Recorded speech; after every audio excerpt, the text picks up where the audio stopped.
Selamat pagi Ibu. Pagi Bu. Selamat pagi. Perkenalkan saya Bidan Desi Safitri yang bertugas di klinik pada pagi hari ini. Ada yang bisa saya bantu? Iya Bu, gini, saya mau konsul ya Bu ya. Jadi kan saya sebentar lagi mau menikah nih. Ya. Nah terus apa aja sih Bu yang perlu dipersiapkan sebagai calon pengantin? Gitu. Oke, baik.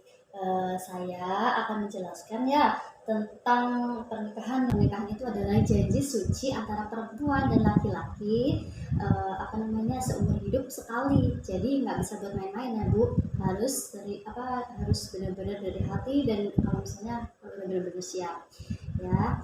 Terus selanjutnya saya akan menjelaskan tentang hak reproduksi dan seksual. Nah, setiap orang manusia itu memiliki hak dalam reproduksi dan seksual ya. Nah, selanjutnya saya akan menjelaskan tentang persiapan pranikah. Salah satunya yang pertama persiapan fisik. Nah, yaitu seperti cek kesehatan ya. Jadi ibu mau menikah dianjurkan 3 bulan sebelum pernikahan dia harus cek kesehatan untuk mengecek tekanan darah, berat badan, tinggi badan, golongan darah, terus cek lab lengkap ya, gunanya untuk mengetahui apakah di dalam tubuh ibu ada penyakit atau tidak, ada kelainan atau tidak. Nah, jadi kalau misalnya ada kan bisa dikejar ya Bu, bisa diperbaiki sebelum pernikahan.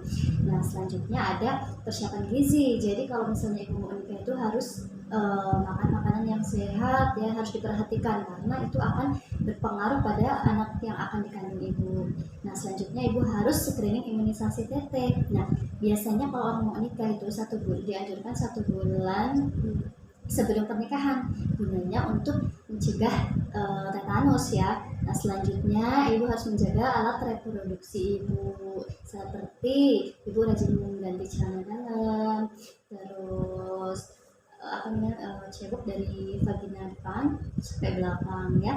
Selanjutnya saya akan menjelaskan tindak kekerasan yang mengganggu pernikahan, seperti KDRT ya, KDRT main fisik, terus yang menyakiti hati ibu ya, sering menyalah-nyalahkan itu bisa.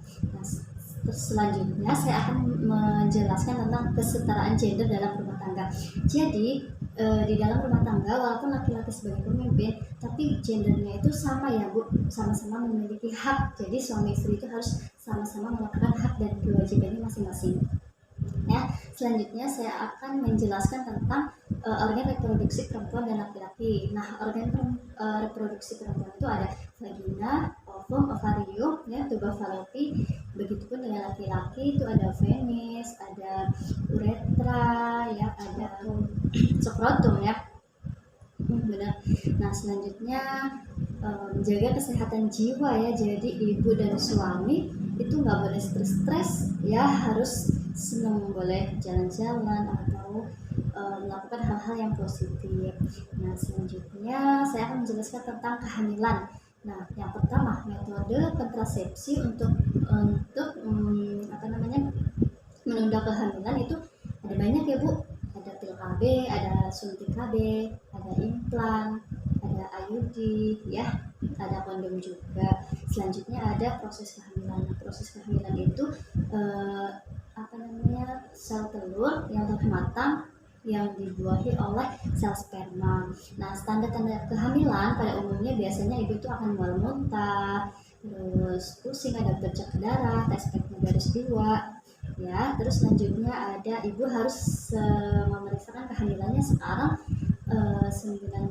Selama kehamilan itu harus 6 kali ibu rajin-rajin memeriksakan kehamilan untuk mengetahui keadaan bayi. Selanjutnya menjaga kehamilan. Jadi selama kehamilan ibu tidak boleh capek ya, harus menjaga kehamilan, banyak istirahat. Selanjutnya menu selama kehamilan nih, makan makanan yang bergizi, yang bisa meningkatkan HB, yang banyak mengandung asam folat ya Bu ya. Selanjutnya saya akan menjelaskan tentang resiko kehamilan beresiko. Kehamilan beresiko itu seperti kehamilan ganda, terus hamil anggur ya Bu. Nah, selanjutnya saya akan menjelaskan tentang tanda bahaya kehamilan, seperti mual muntah terus menerus yang tidak ada henti-hentinya, terus ada keluar bercak darah ya Bu ya, keluar bercak darah, terus terjadi kontraksi sebelum waktunya atau sebelum 9 bulan ya.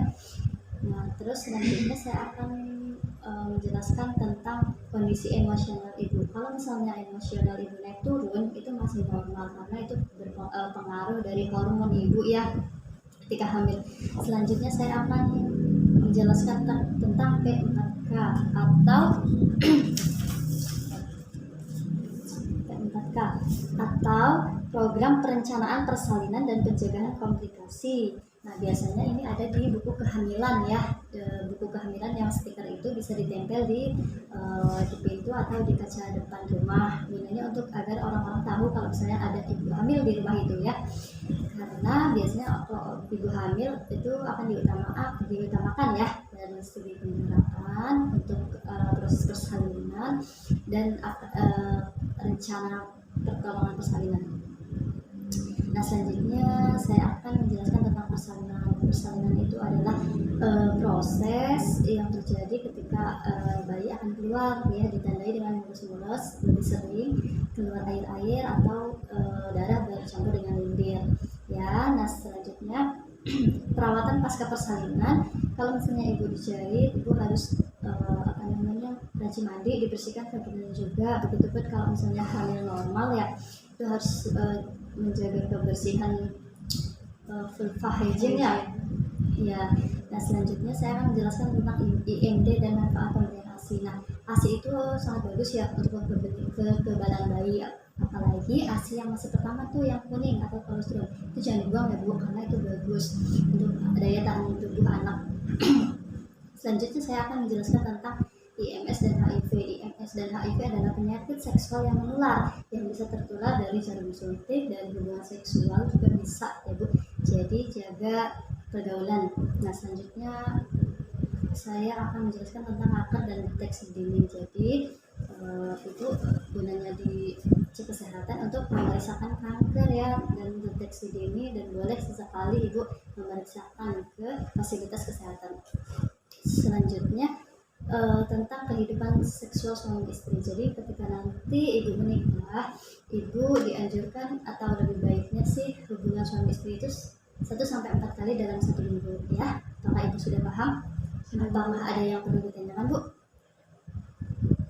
Ada yang perlu ditanyakan? Sepertinya udah cukup Sudah sih, cukup Bu. ya. Nah, jadi tadi pernikahan itu adalah Janji suci. Iya, seumur hidup sekali antara perempuan dan laki-laki. ya, jadi tidak boleh main-main ya. Iya, Ya, itu saja bu yang bisa saya sampaikan. Apabila ada yang ingin dipertanyakan boleh ya, kalau misalnya lupa boleh WA di nomor saya. Itu saja bu. Semoga ibu mengerti dan pahamnya.